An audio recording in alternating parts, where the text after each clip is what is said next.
everybody. Welcome to Commentary, where GSU finds its voice. We are your hosts. My name is Brooklyn Crawford. I'm Balami.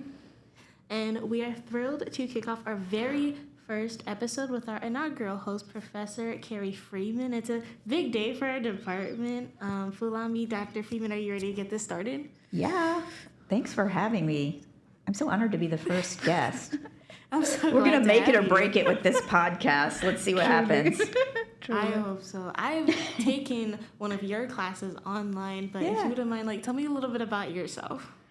Oh, yeah. Well, I've worked here at Georgia State University since 2008, and I've made it through all the promotions to full professor somehow, so that's good for me.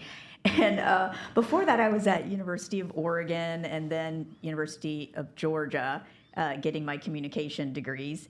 And then I had worked, though, like sometimes people do, if you get your college degree, you decide maybe I'm not going to go straight through to grad school. So I worked for about 10 years. But then I thought, I knew I wanted to be a professor, and I thought I had to be old and wise. So I thought I had to wait to the end of my career. Then turns out you really don't need to wait. And when I went back to school in my early 30s to get my master's and PhD, most of the people were younger than me in school. So anyway, if you do have an interest in academia or getting a PhD, don't feel like you have to wait until you're in your 50s. But so because I had just done some communication work, like at a chamber of commerce, and I did some teaching work in a company, like job training, but I wasn't as excited about the content. And so I thought, if I worked in academia, then I would be more excited about like social justice and environmental and animal issues. Because, oftentimes your career is separate from your passions. And so I was like running a vegetarian society on the side and being an animal activist on the side, and it was kind of exhausting. So now I'm still exhausted, but I put those things together to being overworked in one job. So that was inspiring to me to go into academia. It was either academia or work for a nonprofit, and so I decided, well, this is a nonprofit. I'm glad you made that choice. Thank you, Palomi. Thank you. Well, I think our first question is, you host podcasts which explore different aspects of environmental communications. What inspired you to start podcasting specifically, and what kind of conversations were you hoping to create through these shows? Oh my gosh, I love podcasting, but I kind of accidentally got into it when I first moved to Atlanta. I was introduced to these animal activists. When you're new to a city and you kind of go to all these events and you're trying to make friends and everything. It turns out these animal activists, Sonia Schwartz and Melody Paris, had an animal rights radio show at Radio Free Georgia, which is in Little Five Points in Atlanta. And I lived down the street from there. So they said I could come and just watch and stuff. And so I don't know if they invited me to keep coming, but I did keep coming. And then I kind of became part of the team, and I got certified through Radio Free Georgia there. It's an independent, non-commercial station. And so, but then there was an opening in the In Tune to Nature podcast. So it was a radio show. It was already existing at the station, and there's just an opening where the person couldn't do it anymore. So me and Sonia kind of moved over there. And so that was in 2010. So it has been over 15 years that I've been doing it every other Wednesday. And then because of the pandemic, it became a podcast. Before that, it was just an ephemeral radio show that went out into the universe. And in some ways, it was nice because I never really had to listen to myself again. But now that it's a podcast, I listen to myself. I'm like, ooh, I could really use a Toastmasters class or something to polish up my speech. But anyway, so now it's nice because I have that. The In Tune to Nature show has a radio format, so it reaches all kinds of people all over Metro Atlanta. But then it exists in an archival state as a podcast too, and so people could come back to it at any time. And what I'm trying to do with the In Tune to Nature is make people more environmentally literate, and just reach people to inspire them to want to care about these things. And first of all, know what are the problems and what can I do about it. So everybody I interview, I get to pick. It's a fully independent station there. So I just see what's going on. There's, departmental cuts to the National Park Service budget, because of this latest administration. Well, I knew somebody from my book interviews who is a retired park ranger from the Great Smoky Mountains National Park. I'm going to talk to her because a retired person can really tell you what they think about things. And so we could be more critical of what was happening than if I interviewed a current park employee. And so I try to be topical, about things that are happening, or there's threats to the Endangered Species Act, or it's an Endangered Species Act 50th anniversary, I'll talk to somebody. So then I just have to find people. And I never interview people I don't like. So it's not like just journalism, Like I actually want to give a voice to somebody or an organization who is impressive, not make them talk in sound bites, and actually get a chance to really talk about the problems, what they're doing about it, how we can get involved. And so I always end with a what can people do kind of a thing. So so I'm trying to be like very positive and inspiring, even though we are pointing out like all the, climate injustice and factory farming and a lot of the cruelty that's happening and the pollution. But it is inspiring that there's so many organizations that are working to make things better. Yeah. Fun fact, I wanted to be a climate activist when I was a You child. still can be. I know. You can be. Let's start right now. Yes, today. But thank you for really taking us through the kind of conversations you wanted to have. Like, let's kind of roll back and think about a lot of your research really examines how media shapes our thinking about animals, food systems, and environment that you currently talked about. What first really drew you to environmental communication, and mostly as a research area, and what questions continue to motivate your work today?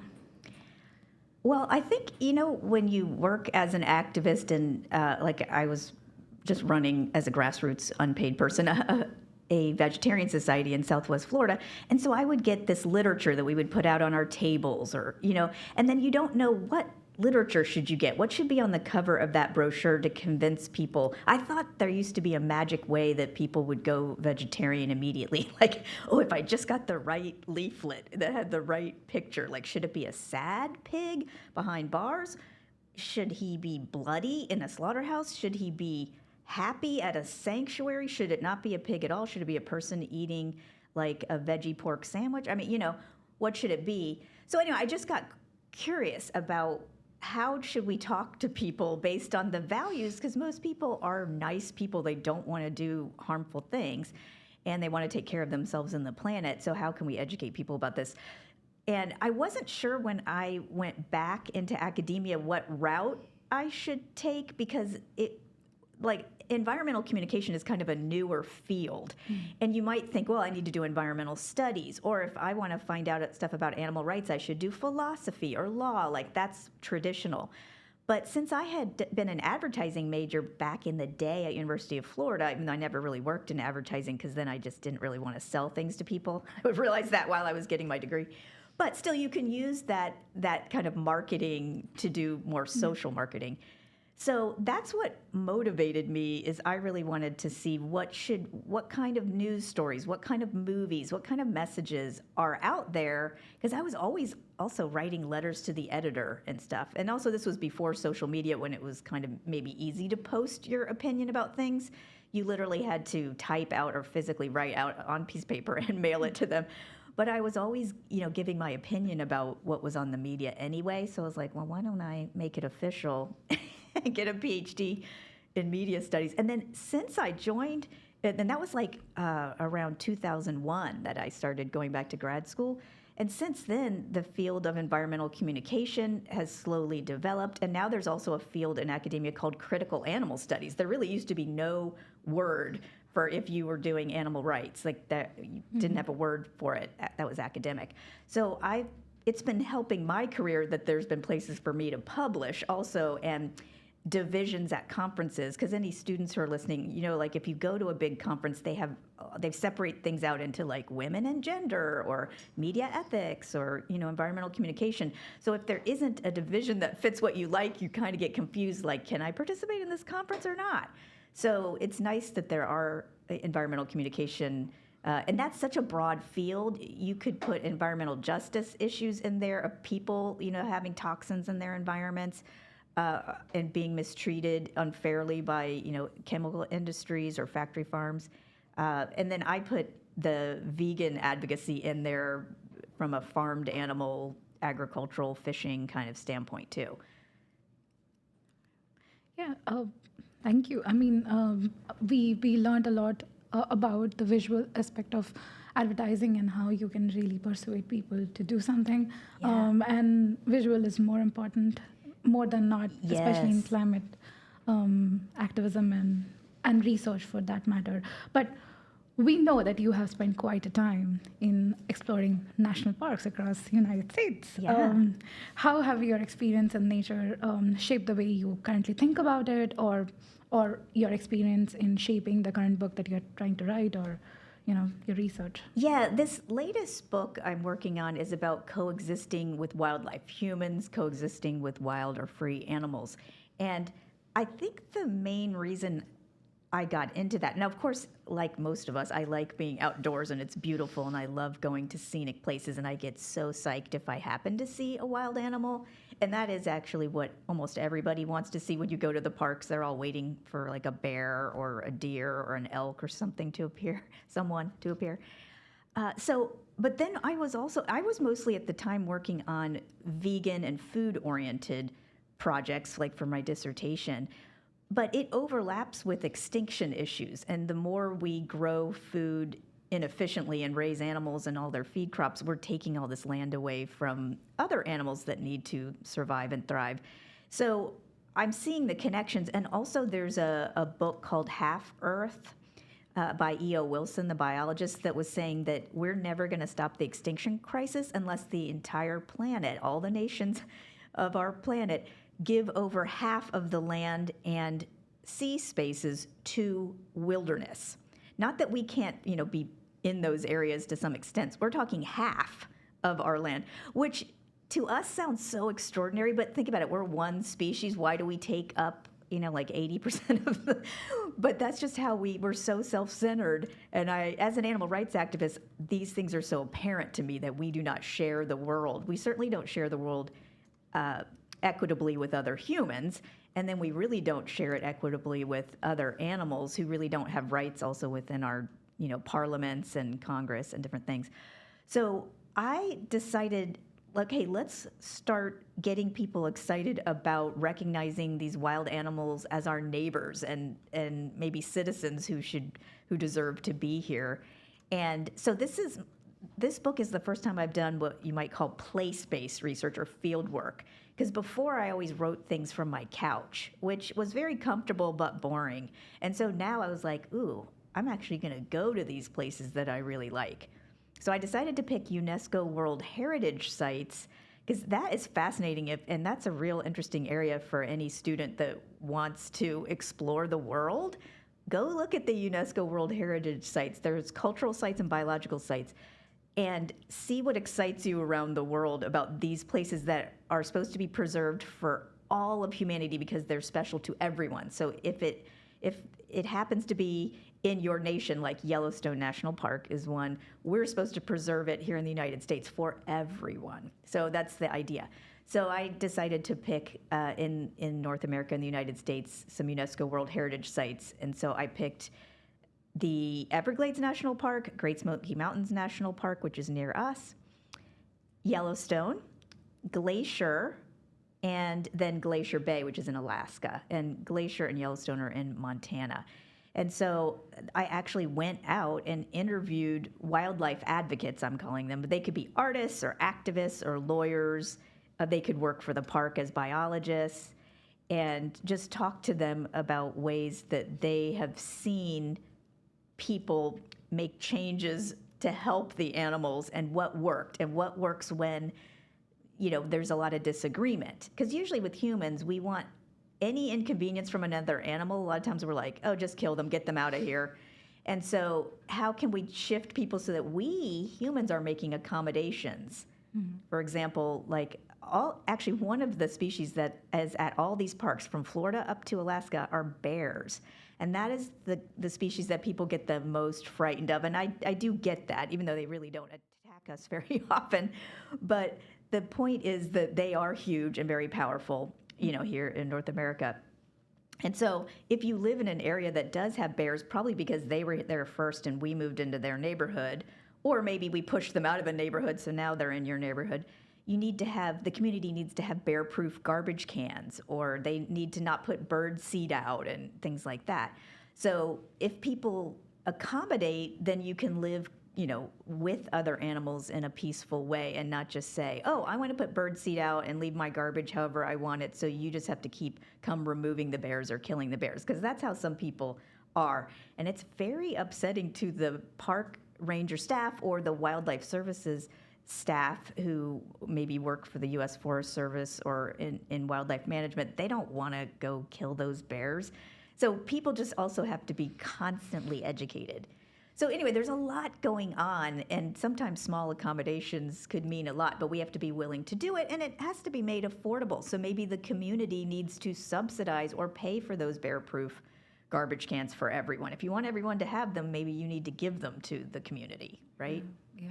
I mean, a little kindness goes a long way, right? Yes. Especially when it comes to like stray dogs or birds or cats. And bears are like one of the biggest animals out there, especially in national parks. Yeah. I mean, you've talked about your experience at national park. Was there like a particular moment that really touched your heart? I think I get really excited whenever I see the bison, the buffalo, which has always been at Yellowstone.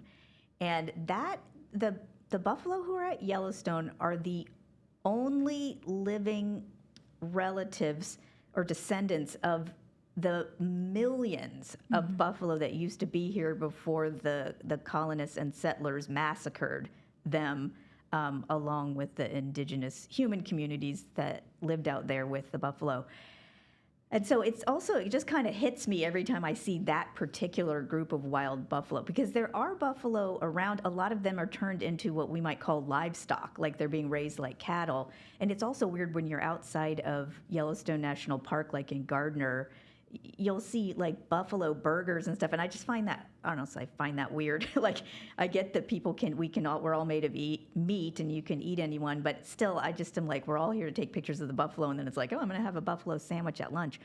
But so sometimes they're treated like quote unquote livestock, but this group is a wild group, but they have really survived a lot. And even apparently Yellowstone isn't the optimal environment for them, but we have so little places we allow them to be. And people are still killing the bison, that particular group too. So there's a lot of defenders of like the Buffalo Field Project does a lot of work for many decades with them.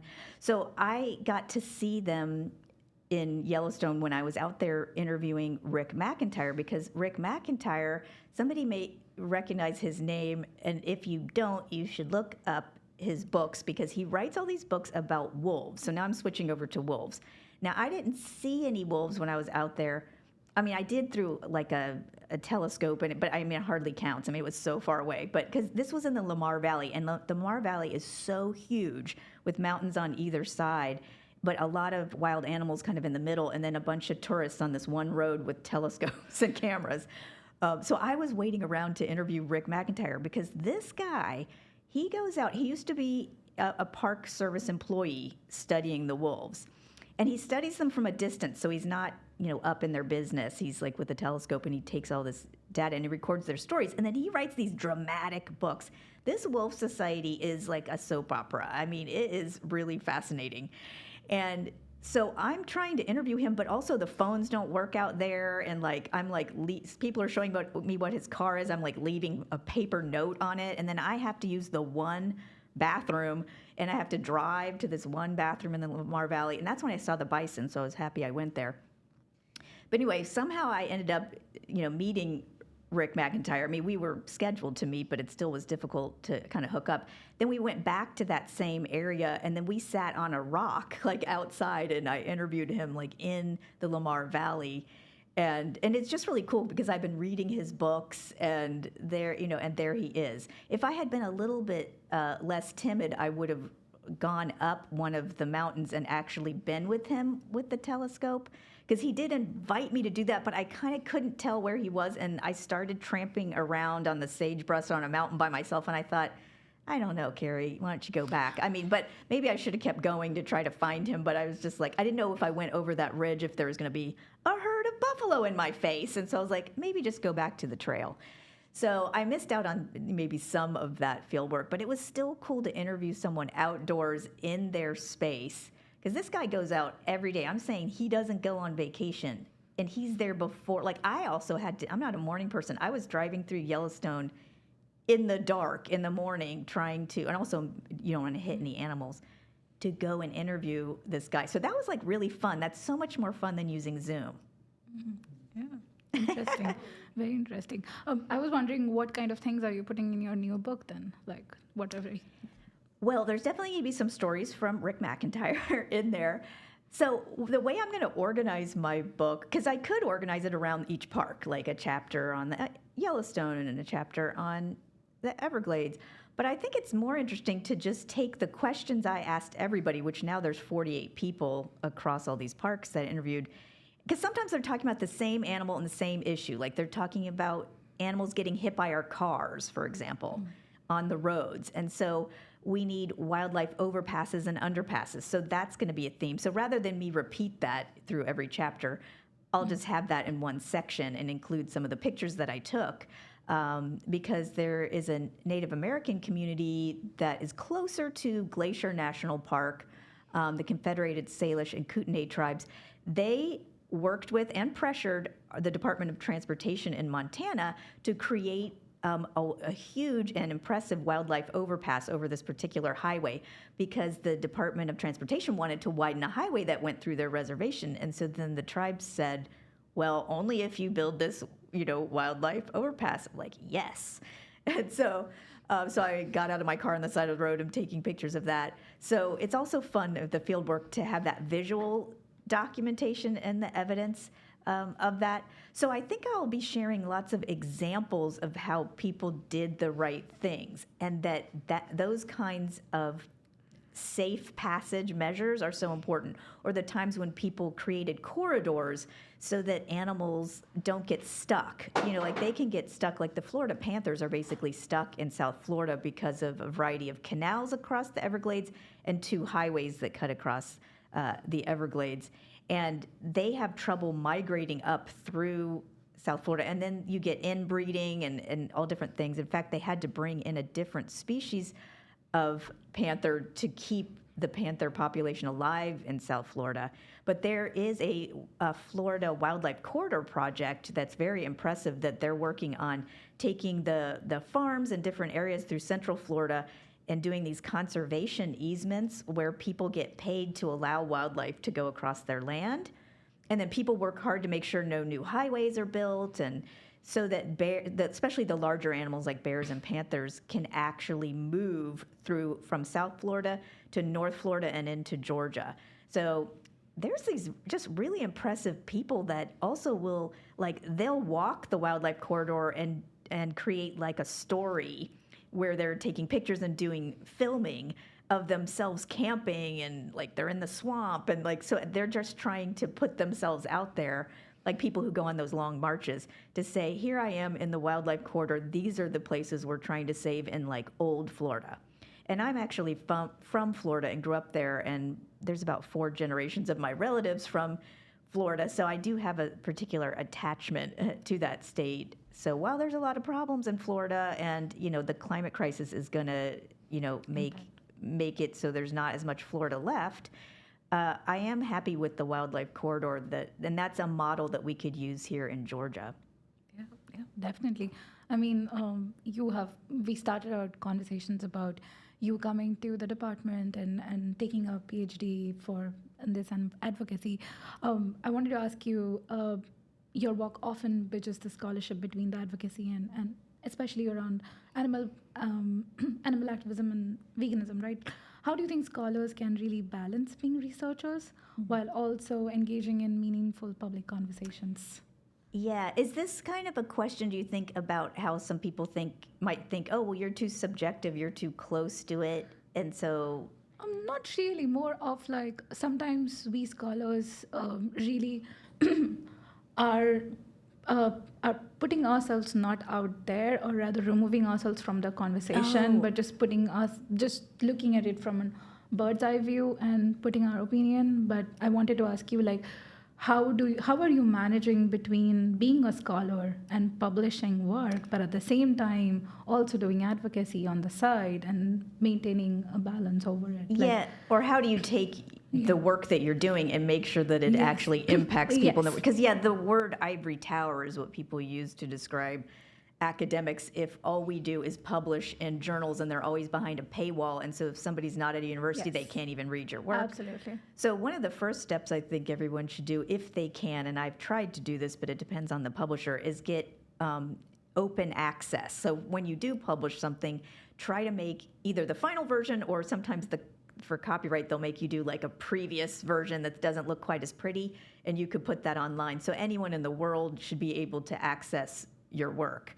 And then also I create websites for I have like a framingfarming.com and a humananimalearthlings.com for my 2 books, so that the findings of my book are there. Or anytime I do a podcast or an interview about it, I put that, or a YouTube clip, I put that on there. So also if someone can't afford to read my book or it's not at their library, they could, as an activist, because I do a lot of things for activists or media makers, and so I want them to be able to take my advice, because I do like to give a lot of prescriptive, you could call it being bossy at the end of my work, or at the end of my book, the last chapter is also like, okay, this is what I think you should do and why, based on all this evidence. So I like to take that, the takeaway part, and put that on the website. But as soon as I can, with the publisher's permission, I'll try to turn these books, maybe it takes 10 years or something after being out there, make them open access whenever I'm able to. And then, with my radio show, I mean, it's usually not about my research, but sometimes it is. But it's more like I see what problems are out there, and then I find somebody to talk to about them, and then I can bring in my work. Because I certainly, as I've talked to people about the Park Service budget cuts and problems that wildlife are facing, I bring in examples from my own book, and I'll be like, oh, I'm working on a book, and I just interviewed somebody, and blah, blah, blah. So I think I try to get it out with the radio show that way. But it is hard, because you're so bogged down. You have, you're teaching, and then you're trying to get published. And then academia still does push you to publish in these certain kinds of journals that sometimes are not accessible to the public. So that's where you're really trying to balance it. Or can you take a version of that and create a podcast or something like this, so that more people find out about it? And then speaking engagements, like I like to go to animal rights conferences, or sometimes activists and groups have invited me places. I got to go to Australia once because of that, and talking to activist groups about my findings. And that's really fun for me to talk to them, because it is for them/us. I also appreciate how you bring in food and also actively talk about environmental problems in our department as well, with all the installations and talking about in class. It really makes a difference. Yeah, I definitely bring food to my graduate classes. Although that means, Brooklyn, you kind of got cheated out of food with that online class. That's a ripoff. You didn't get. But then I am trying with the food I bring to say oh, okay, it's going to be vegan, and I try to make it organic, and if I can, I want it to be local, and I don't want to have any plastic, and I bring a bag to compost it. So I'm also trying to showcase to the students a sense of holistic responsibility towards everybody. Yeah. And I think our last question was honestly, so you're a professor here at Georgia State in the Department of Communications. What do you enjoy most about working with your students and colleagues here, and what drives you to continue working here?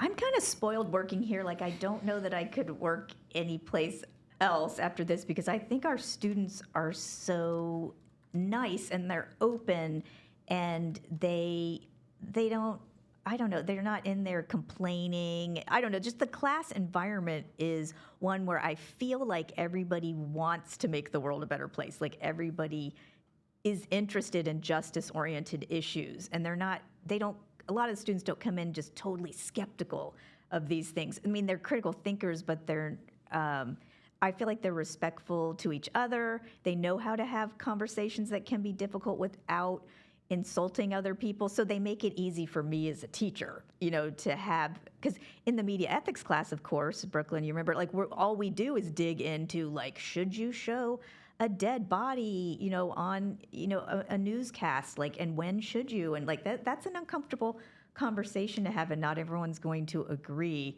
And so, so I feel like our students are very justice oriented and very caring and smart and hardworking. So that creates a great environment. And then the colleagues here are so impressive. I mean, I'm telling you, I was just on a tenure and promotion committee because as professors, we're constantly having to review each other's work all the time. But I am fascinated at everything that all these professors do as in their research projects, and then all they do in their teaching and advising, and then all kinds of service that they're doing.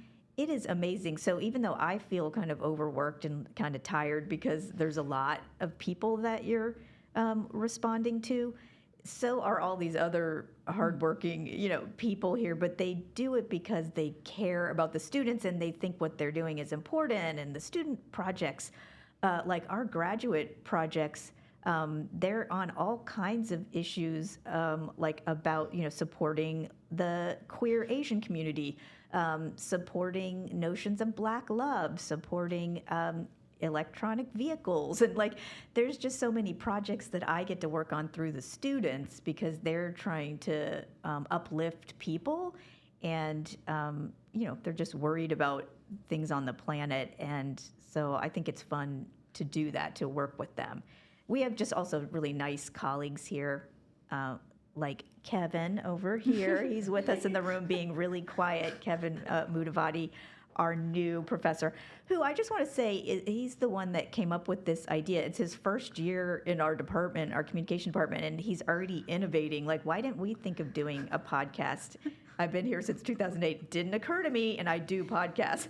No, I never thought of it. So thank you, Kevin, for coming up with this idea. But to be honest, we are very glad that you guys are our professors. As a thanks. graduate student, I couldn't have asked for more. But That's before we sweet. actually conclude, do you want to say about a little about your TED Talk? Oh my gosh, I just did a TED Talk. And that is no joke. That was hard. That was one of the hardest things I've ever done. It was a TEDx talk. I actually didn't know that GSU does TEDx talks once a year, like in the spring. So anyone who's listening, students, alumni, and faculty, staff, anybody at GSU can do a TEDx talk. I mean, you have to go through this audition, and it turns out, and they just picked 7 of us. So, but I mean, it is a performance. So I did mine on the human-animal earthling identity and just trying to get people to open up to the idea that it was a little depressing in the way I started it by saying, like, hey, I think we're going to go extinct, along with all the other animals we're making extinct. But if we turned things around and took on a more inclusive identity and thought of ourselves not just as humans, but as fellow animals on the planet and one species among many, and if we started to share the planet with them and that was part of our identity and we were motivated that way, we could really make a difference. And, I was painting a picture of what this world would look like. And so I got to use a lot of the photos from my travels and photos of my dog Elliot in the background. So, but that TED Talk is so, I mean, there was one of the young women was a freshman and she did this, and I'm in my 50s and I'm telling you, this was like the hardest thing I've ever done. I mean, it's easier to write a book somehow than that TED Talk because you had to memorize it and you're up there and there's like bright lights in your face and you're all mic'd up. I don't know, maybe some people, if they have a theater background or if you're a musician, this will be like no problem for you. But I don't know, for me, it's not like teaching. It's because I like to have a conversation with people. I don't want to stand there and memorize and then worry about what my hand gestures are doing and try not to hit the mic, So, yeah, but I was super impressed with myself for doing it and the other 7 people. I mean, it was really... especially for somebody who's young, all the students, that they would actually, at their young age, take on a TEDx talk like that. Wow. but then it becomes like, it's on YouTube, and then it's a permanent, it's permanently out there as like a personal growth tool for people. Also, do you have a timeline for your book? Oh gosh, don't ask me about that. You make me stressed. Yeah. I mean, I keep, when it comes to books, like, you keep thinking, oh, well, maybe I'll publish it next year, and then the year after that, and the year after that. But I have done all the research going out to all the parks, and so I did that in 2003 and 2004. And I've got all the transcripts of the 48 people, but now it's like 600,000 words, and I do qualitative research, and now I'm getting overwhelmed with the analysis part. Like, okay, how can I summarize the answers? And I mean, these people have fantastic anecdotes and stories about bears and, just snakes and turtles and everyone, barracudas, just alligators, everything. And so I'm just like, oh my gosh, I don't want to leave out these stories, but I can't write a book that's 2,000 pages. So what am I going to do? But I think I'm going to do a book website where I can like extend the book, and then put a lot of my pictures there. So that maybe will help me take the pressure off of, that curation is so hard when you have a lot of great ideas. Anybody who's writing or doing journalism or anything, you might have a lot of great quotes, but you got to cut it down. And I'm not good at that, but that is an important skill. Well, thank you so much. Thank you all. That's all the time that we have for today. Thank you for listening to the first episode of Commentary, where Georgia State finds its voice, with our guest, Professor Carrie Freeman. Be sure to tune in for our next conversation. But until then, my name is Brooklyn Crawford, joined by Pulami Seal. Thank you for being part of our debut. Thank you.